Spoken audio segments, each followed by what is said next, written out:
When I was 13 years old, many years ago, I was kidnapped and sexually assaulted. We went through the criminal justice system. I met with a district attorney who really didn't have any time for me.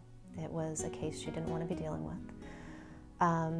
When we were getting ready to go to court, she informed me that I was a witness in the case, and I would, at that time, I do remember getting something about some stipend, but that that basically I wasn't considered a victim, I was considered a witness, and that they would call me when they needed me. And that was it. So my family, we all had to try to figure out what to do from here. None of us understood the criminal justice process. We didn't understand what was happening, and we weren't being told what was happening. There were no victim advocates, or if they were not made available to me. So it was a real struggle to recover from that situation. Quite frankly, it was something that haunted me for many, many years. And at 13, especially kids, you've got to get them help right away. And so we were never directed to help. We were never, it was just we were on our own. So I'm grateful that I had amazing parents who were able to get me into therapy and do everything that they could to try to help. But unfortunately, the system failed us miserably, and it was more hurtful than it was helpful.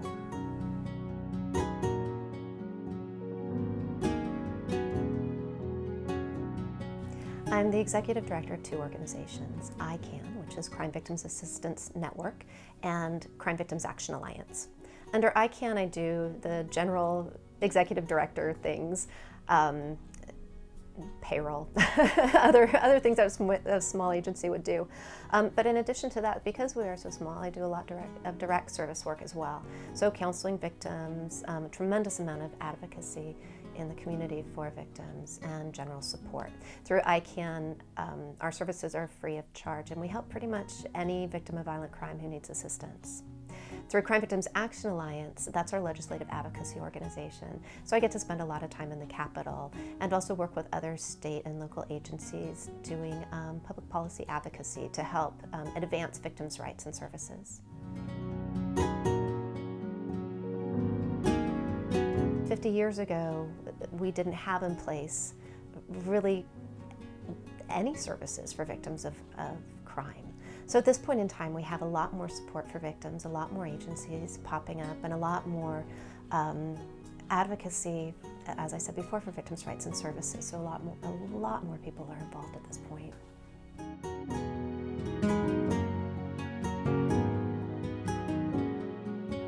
Well, we can get information out a lot quicker, we can share information a lot quicker, and victims can find us a lot easier. A lot of the people that come to us have found us through the internet. So we know that more information is readily available to people in the community.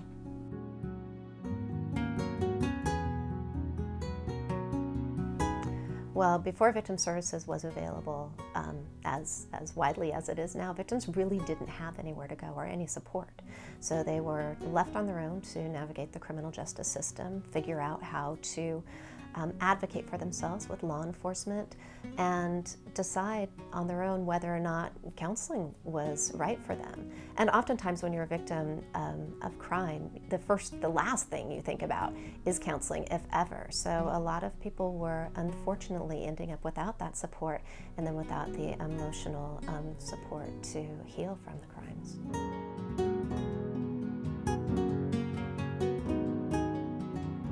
There's still a lot that needs to be done. For instance, there isn't a lot of money for victim services. So agencies are small, completely overworked, and there's oftentimes large turnover. So it's a really amazing field to be part of and very beneficial work. But it does take a lot out of people, and that we really need a lot more support.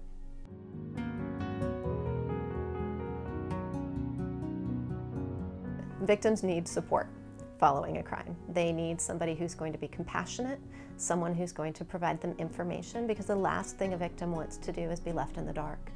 Someone who's going to tell them what happens from here and in a sense hold their hand through it.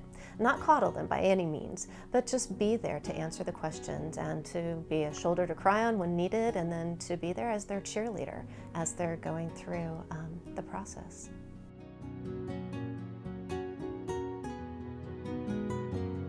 Marsy's Law, Prop 9, is an initiative that was passed by the people of the state of California that provides new statutory and constitutional rights for victims of crime. It's done a tremendous amount of good for victims in that it's actually helped level the playing field a little bit by giving victims some rights. Marsy's Law is not being enforced as I believe it should be. So although victims have rights, still the accused rights supersede those rights, and victims are left in the same position that they were before.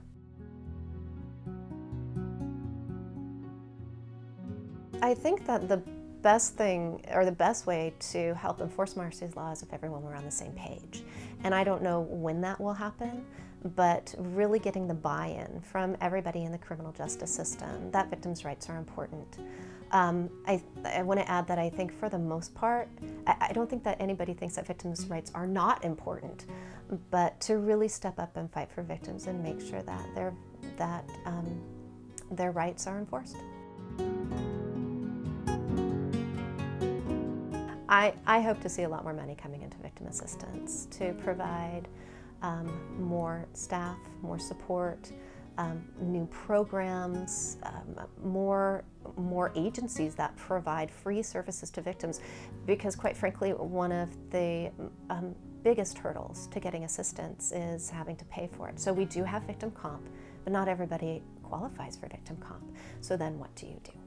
So I really would like to see victim services evolve by having more free services, more support people, and just in general, a larger victim support community.